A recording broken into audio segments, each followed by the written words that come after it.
Olá, estamos de volta à Conversa com a Zé Márcio. Eu tenho comigo hoje aqui Fernanda, Guardado. Fernanda foi minha aluna, tá certo? Isso é muito bom, né. E ao mesmo tempo, quer dizer, ela foi diretora do Banco Central e hoje é economista-chefe da América Latina do BNP Paribas. Muito obrigado, Fernanda, por ter aceito o nosso convite. É um prazer enorme ter você aqui comigo. É muito bom mesmo ter você aqui comigo. Muito Vamos fazer uma conversa que eu acho que vai ser legal, né. Sim. Obrigada, Zé Márcio. Muito obrigada pelo convite. Um bom dia a todos que estão nos assistindo hoje e nas futuras replays dessa conversa. É uma honra poder estar aqui com você. É um dos professores com quem eu mais aprendi. Então, é uma experiência incrível poder estar aqui batendo um papo com você hoje. Tá, imagina.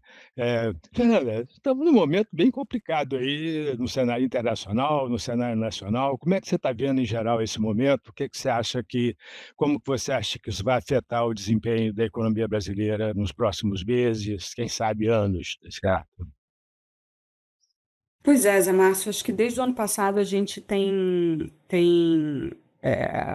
entrado numa situação global muito diferente, né? E essa percepção de que estamos num novo arranjo, eu acho que teve o seu ápice com aquele discurso do Mark Carney em janeiro, ali em Davos, quando ele falou: olha, estamos numa nova ordem mundial. E acho que essa nova ordem ela está se desenhando, a gente está no meio desse processo de redesenho da ordem mundial. Então, é um momento de particular incerteza, porque é difícil imaginar, ainda mais com guerras acontecendo, né, não só no Oriente Médio, a guerra na Ucrânia permanece, ter uma visibilidade muito grande de para onde a gente está indo. Mas uma coisa é certa, essa guerra já tem impactos. Ela tem impactos no mundo e ela tem impactos aqui no Brasil.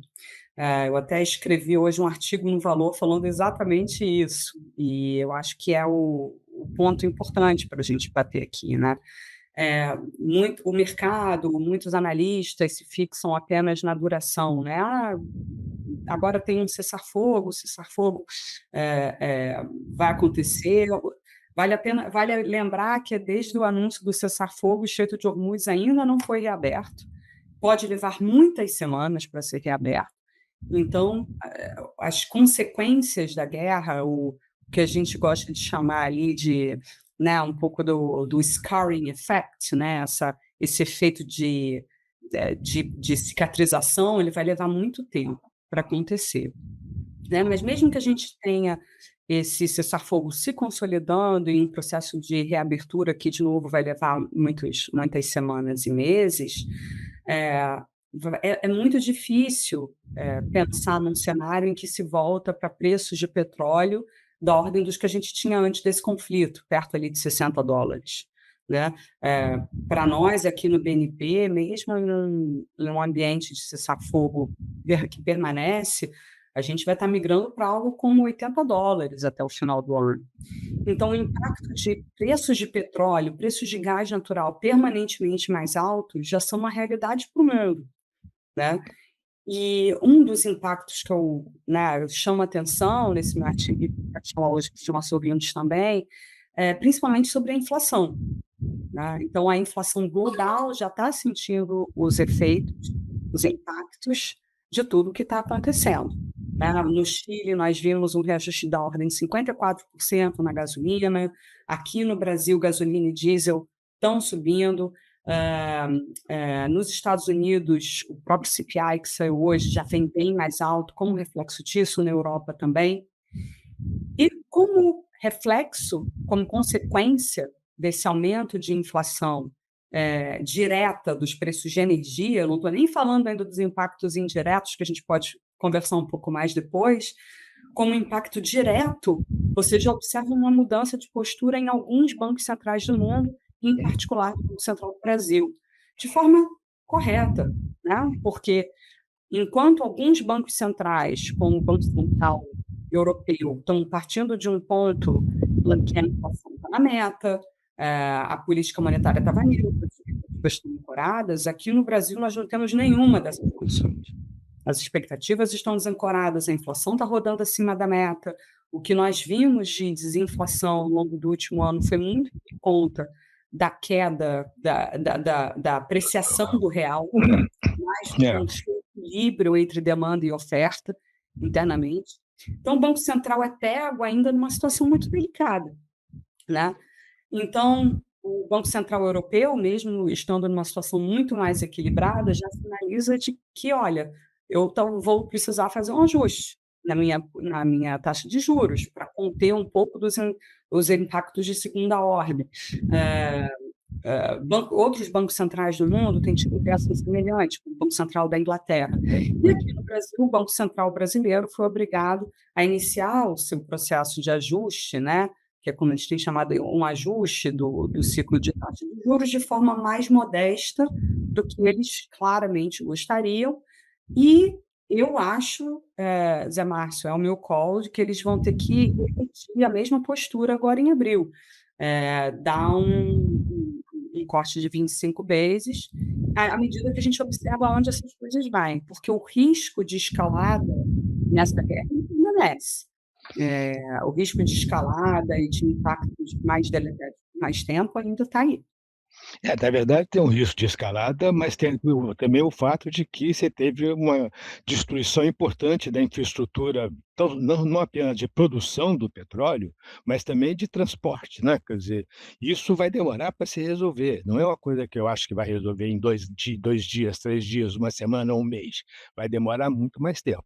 Por outro lado, Fernanda, tem uma coisa interessante, né, apesar de tudo, a economia mundial tem se mostrado muito resiliente, né, quer dizer, está enfrentando vários choques aí, um atrás do outro, a pandemia, a guerra na Europa, agora essa questão da guerra no Oriente Médio, tá certo? Até que ponto, tá certo, na sua cabeça, essa questão, da resiliência da economia europeia vai conseguir sustentar esse processo de uma forma menos, disruptiva, né, quer dizer, eu acho que a minha pergunta é um pouco nessa direção. Quer dizer, você acha que, essa resiliência é uma coisa que vai persistir ao longo do tempo ou em algum momento, vamos ter problema aí ao longo do tempo, como por exemplo, alguma, estagflação na economia americana, que é uma preocupação, a minha preocupação talvez seja a mais importante aqui, tá certo? Porque a Europa tem crescido muito pouco de qualquer forma, né, mas os Estados Unidos têm sido muito dinâmico. Como é que você vê esse processo, Fernanda? De fato, eu concordo com você, acho que a economia global mostrou uma resiliência maior do que a gente esperava ali desde o pós-Covid, né, mesmo com choques de oferta importantes, tem passado muito bem por uma série de desafios. Para 2025 em particular, eu chamaria atenção primeiro para o impacto da expansão fiscal na Alemanha, que é uma quebra de paradigma, de fato, para a É, região, e antes da guerra nos levava a ser relativamente otimistas, né, com o crescimento da Europa para é. esse ano. Não é uniforme, nem todos os países estão fazendo o mesmo tipo de expansão que a Alemanha está fazendo, mas a Alemanha é a principal economia europeia e está fazendo uma expansão muito importante. Então, verdade, vem crescendo pouco, mas está pegando a economia alemã numa situação relativa não tão ruim. Então, eu acho Uhum. que isso ajuda a explicar um pouco da resiliência. No caso dos Estados Unidos, tem sido de fato surpreendente, né? Eu acho que tem uma série de dinâmicas assim que podem explicar por que a economia americana tem performado tão bem, tem surpreendido expectativas para esse ano. Uma delas é o AI, mas é difícil de mensurar, é difícil dizer o quanto desse ganho de produtividade que tem se observado nos Estados Unidos, de fato, é um reflexo do AI. Quando você conversa com o pessoal do Fed, eles não têm muito essa percepção. Eles falam, olha, vai vir, vai ter, mas não é isso ainda. O que a gente está tendo agora é expansão de produção. Tem uma questão também de expansão fiscal nos Estados Unidos, que ajuda a sustentar consumo. E é uma economia muito resiliente, né? Uma economia que, no final das contas, nesse conflito em particular, mas também no conflito europeu, está distante dos dois conflitos. É uma economia que é exportadora líquida de energia, uma economia que é exportadora de bens de defesa, que em parte vão ser usados, né, vão ser comprados ali pela própria Europa dentro desse plano de expansão dos gastos com defesa. Mas eu acho que tudo tem limites, assim. E voltando à questão do Oriente Médio, eh, aqui não é só uma questão de preços. O que me preocupa é que esse fechamento do Estreito de Hormuz, ele tem o primeiro impacto em preços, né? Nós somos economistas, é onde a gente vai esperar isso. Mas se esse fechamento se prolonga durante muito tempo, você começa a ter um impacto de quantidades. Você já tem isso, na verdade, né? Estoques de petróleo que caem bastante, e a gente foca muito em petróleo, mas tem outras coisas acontecendo aqui em volta. Por Gás, exemplo, principalmente, né. preços de fertilizantes subiram à beça. Não é um É, problema neste momento, porque o hemisfério norte já tem a boa parte das suas compras de fertilizantes prontas, mas pode ser um problema para o Brasil no segundo semestre, que é quando as compras de fertilizantes começam. A gente já vê notícias de falta de insumos químicos na Ásia, né? O Sudeste Asiático, ali a Ásia tem sido muito impactada pelo fechamento do Estreito de Hormuz.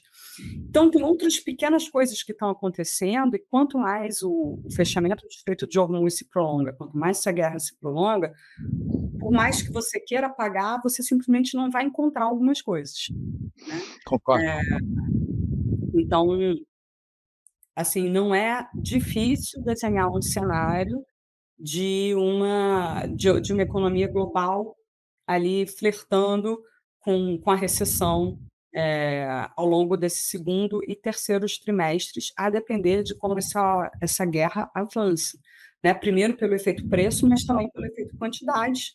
E não vamos esquecer nossos amigos bancos centrais, que vão estar reagindo ao aumento de preços, né? É. Então, são vetores que se reforçam e podem levar a economia global a uma situação mais negativa. Na verdade, quer dizer, no caso da economia brasileira, a reação do governo brasileiro tem me preocupado particularmente, né, quer dizer, o governo brasileiro está muito mais preocupado com preço do que com quantidade. E, na verdade, o que, parece que vai ser mais difícil é resolver o problema da quantidade, né, quer dizer, é, ao mesmo tempo, à medida que você vai subsidiando preços, você simplesmente vai, quer dizer, deixando a questão da oferta, como se não tivesse nenhuma preocupação. Você acha que existe alguma probabilidade, como é que você acha que vai acontecer aí nesse processo, quer dizer, com o governo tentando controlar os preços, ao mesmo tempo em que você vai ter problema com quantidade em algum momento, se esse processo demorar para resolver, né, principalmente essa questão do Estreito de Hormuz. Você acha que isso pode chegar ao ponto de a gente ter um problema de oferta, na economia brasileira, quer dizer, nos próximos meses, principalmente na questão da agropecuária, né, quer dizer, essa questão do fertilizante eu acho que é super importante, no caso do Brasil, então, é particularmente importante.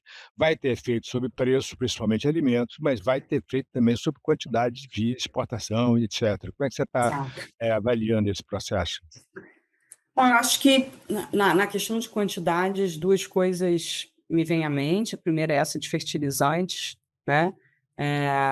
De novo, não é um problema para agora, né, quando se conversa com especialistas, parece que a safrinha está resolvida, mas pode ser um problema para a safra do ano que vem. E aí, se você tem um problema de compra e de preços também, né, porque isso impacta as margens dos produtores agro, eh você pode ter um problema e o mercado antecipa, né. Então o mercado antecipa esse aumento de preços de grãos, que tem um impacto sobre a cadeia de proteínas e por aí vai.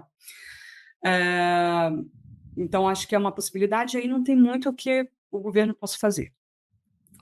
A outra questão é do diesel, que eu acho que é onde você está se referindo mais, né, onde o governo tentou conter um pouco esses impactos. Eu acho que, são medidas que podem funcionar durante algum tempo. Se você tem um conflito que é curto, você acomoda aquela variação de preço com um gasto fiscal, né, que não é o desejável, mas enfim, eh, você acomoda. Agora, se é uma coisa mais longa e se a situação se aprofunda a ponto de você ter, de fato, um problema de quantidades, e aí não tem para vender, aí não adianta só você pode até estar contendo o preço, mas não vai ter para todo mundo, né. Certo, Então eu acho que é uma situação bem mais dramática, que adviria de mais alguns 2 meses de conflito, né. Difícil dizer se é a situação que a gente está indo agora, acho que é uma situação, de risco, não é assim o cenário base, mas é uma situação de risco que a gente pode caminhar para lá. certo. A gente está com um cenário muito parecido com o seu, na verdade, que a nossa avaliação é que a gente vai ter aí uma redução de 0,25 na próxima reunião do Copom. Mas a nossa pergunta que a gente ainda não conseguiu resolver é qual é o final desse processo, né, que até onde nós vamos ser capazes de reduzir, a taxa de juros.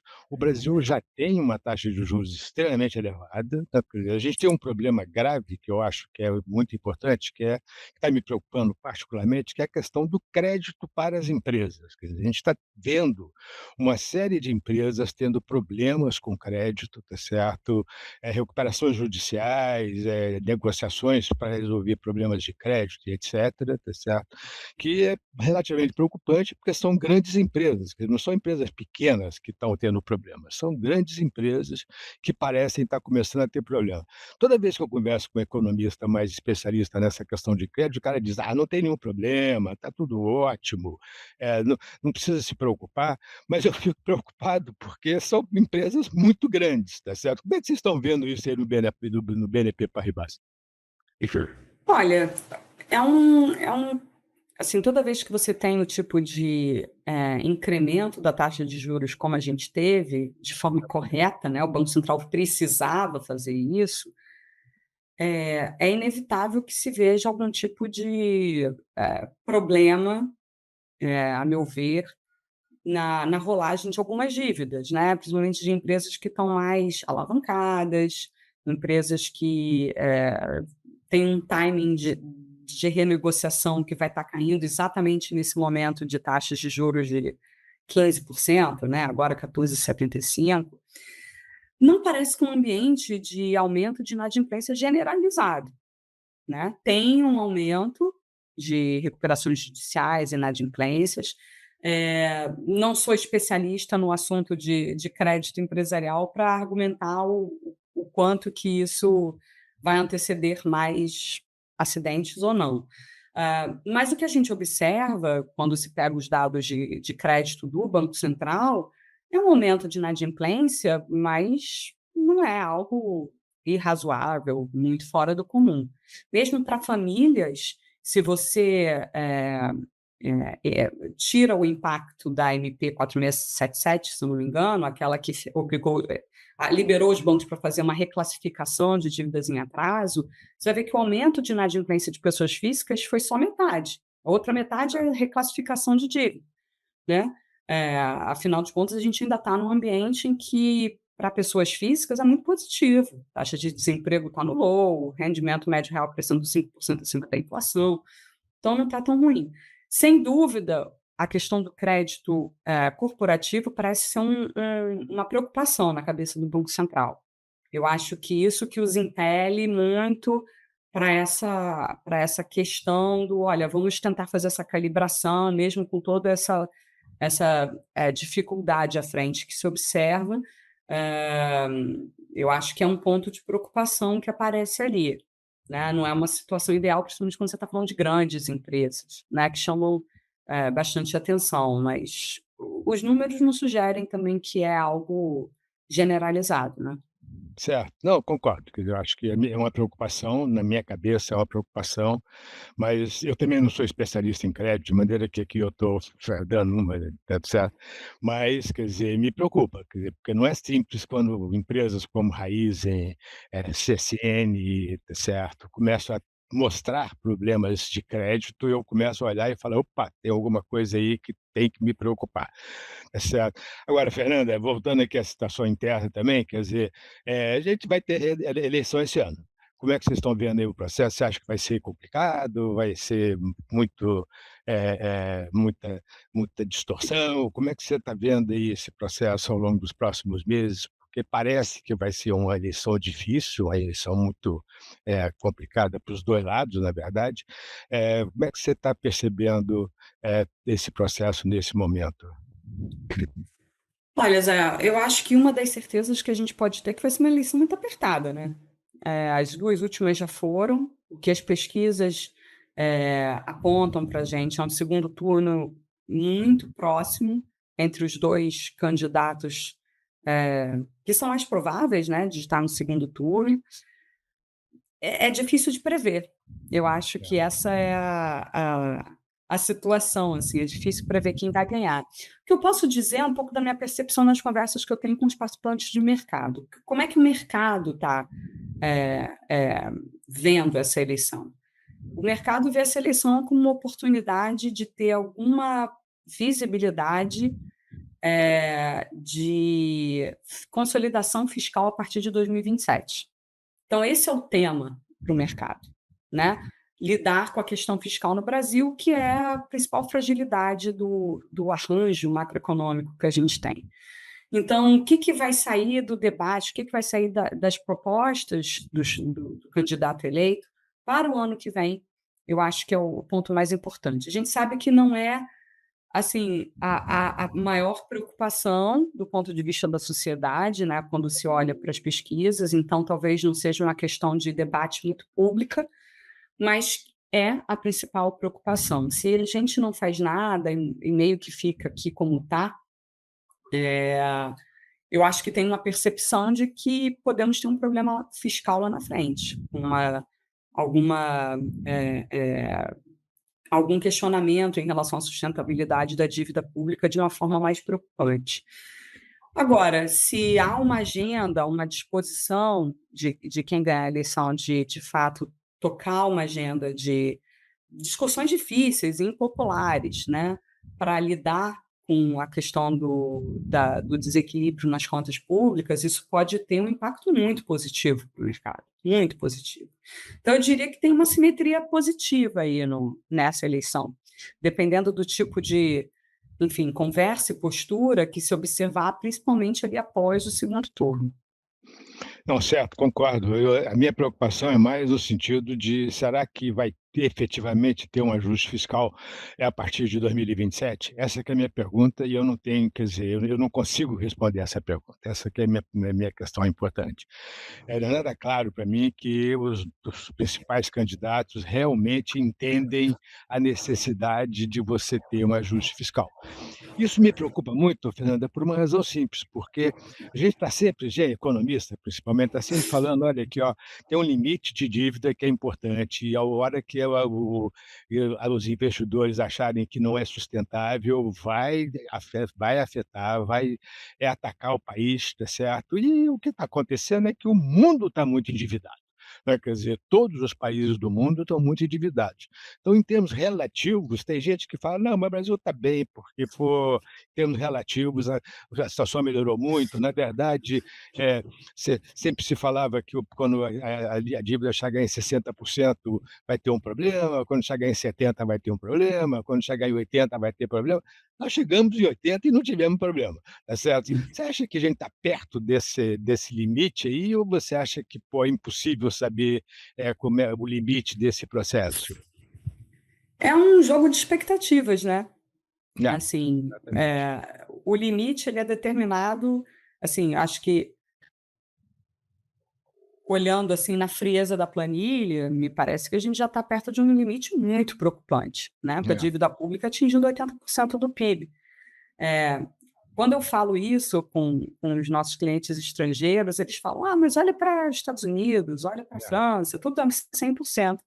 Só que a gente não emite dólares, a gente não emite euros, a gente não é investment grade, né? Então, eu acho que a gente tem que comparar com os nossos pares. Quando você olha para os nossos pares de países emergentes, a dívida pública brasileira é 20 pontos percentuais de PIB acima da média dos países emergentes. É. Então, comparando banana, maçã com maçã, a gente é muito endividado.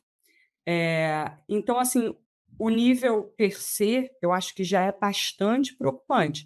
Agora, um jogo de expectativas, né? Se os seus credores não estão preocupados for whatever reason, você continua Você continua emitindo dívida, você continua aumentando a sua dívida até o momento que eles ficam preocupados. Quando eles ficam preocupados, você já não consegue mais emitir, né? E assim, a gente teve viu um pouquinho do que pode acontecer ali em dezembro de 24, Eu ia quando chamar houve um atenção para isso. quando houve um questionamento muito forte da dívida ali, né? De fato, há uma complacência maior no mundo hoje com a questão fiscal, né? E o Brasil ainda é um país que cresce, né? É um país que tem a oportunidade, tem a chance de fazer alguma reforma, uma consolidação fiscal, se quiser. Então, eu acho que isso ajuda a trazer um pouco dessa complacência em relação à dívida. Agora, até quando pode ir? Pode durar mais tempo, menos tempo. Mas o que me preocupa é assim, e no momento que você não tiver uma complacência com países grandes, será que vão continuar a ter complacência com países emergentes? Para mim, essa que é a questão, porque os Estados Unidos têm uma situação de dívida bastante preocupante, mas eles são os Estados Unidos, eles são o ativo livre de risco por quase definição para o mundo. Então, os Estados Unidos não tem problema, mas se há uma preocupação com os Estados Unidos que se traduz numa versão a risco em relação à dívida pública um pouco mais abrangente com outros países, quem tiver mais exposto pode ter um problema maior. Sem dúvida. Eu acho que esse na verdade, eu ia até chamar atenção para o episódio do final de 2024, né, quer dizer, eu acho que por muito pouco a gente entrou numa trajetória extremamente importante, extremamente negativa, e mais importante é isso, quer dizer, exigiu que o Banco Central vendesse $30 bilhões em reservas, exigiu que o Banco Central levasse a taxa de juros para 15% ao ano. Estamos pagando essa taxa de juros de 15% ao ano até hoje exatamente por causa disso, tá certo? Então eu acho que existe um custo, nesse processo de aumento do endividamento que, a sociedade não percebe desta forma, né, quer dizer, a sociedade não percebe que o problema da taxa de juros de 15% é a maior taxa de juros do mundo, etcétera, não está diretamente relacionado com a questão fiscal, que é o fato de que a gente tem a maior dívida do mundo também nos países emergentes. Então eu acho que esse é um ponto que é super importante e acho que é difícil realmente de avaliar até onde isso é possível. Fernando, muito obrigado aí por ter aceito nosso convite, excelente conversa, muito bom mesmo, prazer enorme ter você aqui, tá certo? Vou convidar mais vezes no futuro, tá bom? Combinado, Zé. Foi um prazer e estou à disposição. Ok, um abraço, obrigado. Tá bom. Tchau, tchau. Opa, caiu aqui, hein? Caiu o quê, mulher? Dinheiro na minha conta, Bruna. Ué, mas hoje não é nem dia de pagamento, o quê? Bônus? Não é bônus. Você alugou seu apartamento? Tá ganhando aluguel? Eu nem tenho apartamento, não é aluguel. Carol, não vai me dizer que você tá vendendo curso de como ficar rica aí na internet. Claro que não, né, Bruna? Isso aqui é renda extra genial. Eu fiz um investimento único e agora, todo mês, eu recebo até R$2.000 na minha conta. É uma renda mensal que cai todos os meses, direto na minha conta aqui na Genial, e o meu patrimônio ele fica ali preservado. E você não sabe da melhor. No primeiro mês, eu recebi essa renda dobrada, ou seja, R$4.000 na minha conta. Tá, peraí, minha filha. Quer dizer que você fez um único investimento e agora recebe isso mensalmente? Exatamente. E você também pode transformar um investimento único em renda mensal na sua conta, caindo aí todos os meses com o seu patrimônio preservado. E com o primeiro pagamento em dobro, sem precisar ficar mobilizando seus recursos em imóveis ou tentando vender cursos para ficar rico da noite para o dia.